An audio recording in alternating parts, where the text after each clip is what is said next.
Hello everyone, my name is Qasim and I'm from the Free University of Bolzano in Italy, and today I will be presenting our demo Cave, correcting attribute values in e-commerce profiles. This is a joint work together with Mona Kasimi and Johan Gamper. So e-commerce platforms contain a wealth of information about their products in the form of attributes, and these attributes are essential for the e-commerce platforms themselves because they use it for many downstream tasks, including automatic question answering, product recommendation, and also product search. But also it's very important for customers because customers rely on attributes to know more about the products and also to compare between different products. However, often we see that a lot of attributes are wrong, and this is why we propose our system, Cave. It's used for correcting and extracting attribute values in e-commerce profiles.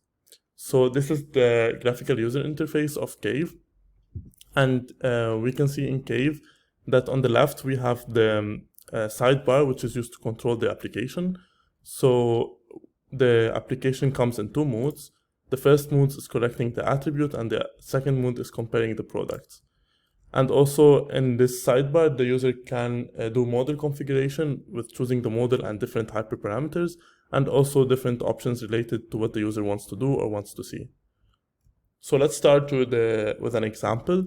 So here we can see the product profile, which is composed of a product title along with the picture and the attribute table of the product. So the user has to click on correct data, and then the system automatically detects wrong attributes. So here we see that the system was able to detect that the attribute color contains a wrong value.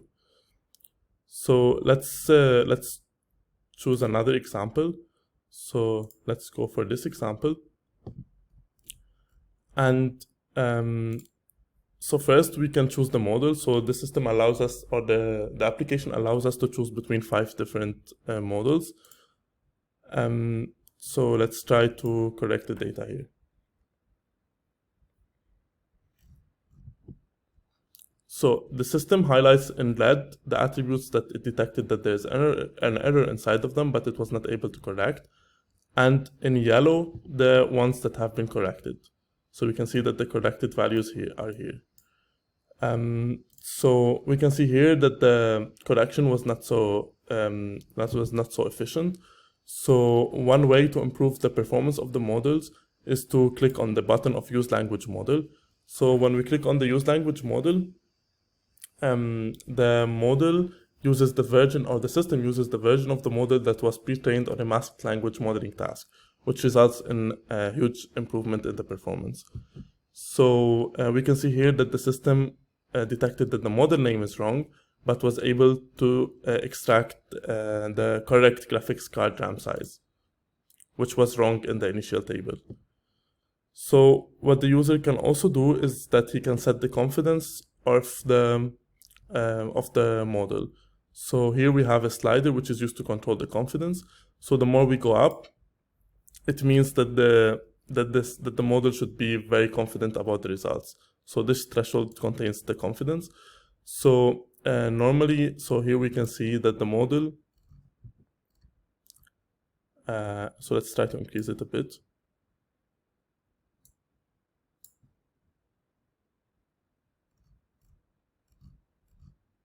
Yeah, so we see here that the model is more confident about these values rather than this one.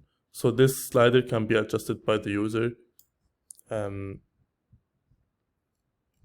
the extraction process. So also what we can do using this model is we can also click on the options bar on the use title model, on the use title option, and in this case the system will try to extract and correct the attributes from two sources, one from the table, from the attributes table, and the other source is from the title. Another option to use is to generate new attributes.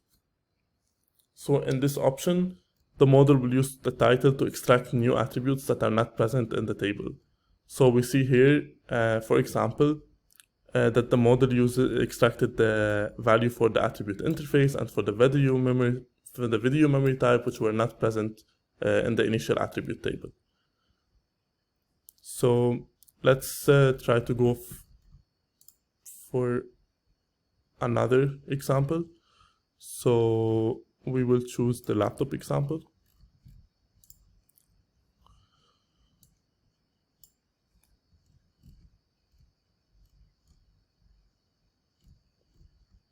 Okay, so here we see in yellow that the model was able to correct two attributes, or three attributes: the hard disk size, the operating system, and the card description.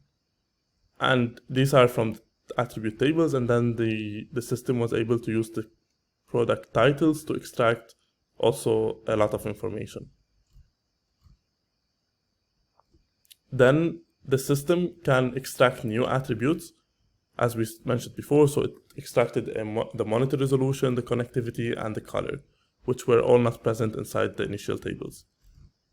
And then in the end, the system will display all the attributes, the extracted one, the corrected one, and the newly extracted ones inside one table, and the user has the option to download this table in CSV format. So here we can see the extracted attributes and results. So another use case for our application is to compare between different products. So we will choose two examples here of two products to compare between them. So we have laptop 1 and laptop 2. So first, the system displays the two profiles next to each other. So here we see the attribute tables, the pictures of the products, and also the titles. And so first, we correct and compare between the products. So this is the attribute correction step. So we can see here that the model has detected, for example, that the item model number is just this word and not the latitude E6420. And also here that it has corrected the hard disk size. And same goes for the other products. So this is the attribute correction step, which is the same as before from the examples before. But then for comparison, it's important to normalize the attributes. So we use the normalize attributes option from the panel to normalize the attributes and their corresponding values. So we see here that the system mapped the word item model number to model number, and also hard disk size to hard drive size, and processor speed to processor clock speed. And same goes for the other product. So the system also mapped the clock speed to the processor clock speed, and the hard disk to the hard drive size. And normalizing is essential because it allows us to generate the attribute comparison table. So we can see here that by normalizing the attributes into their canonical form, the system can display the values of the attributes next to each other so that the user can easily compare between them. So here we have the processor clock speed as extracted and corrected by the system, and also we have the hard drive size, also extracted and corrected by the system.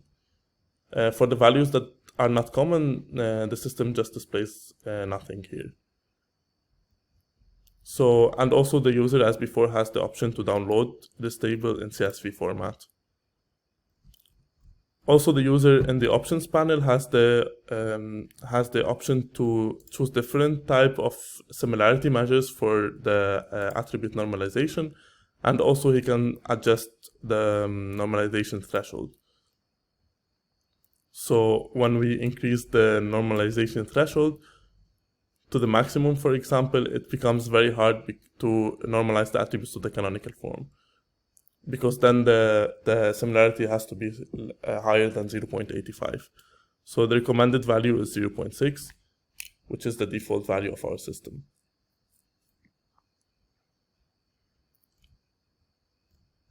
Thank you so much for attending this demo, and yeah, if you have any questions, you can contact us through the email.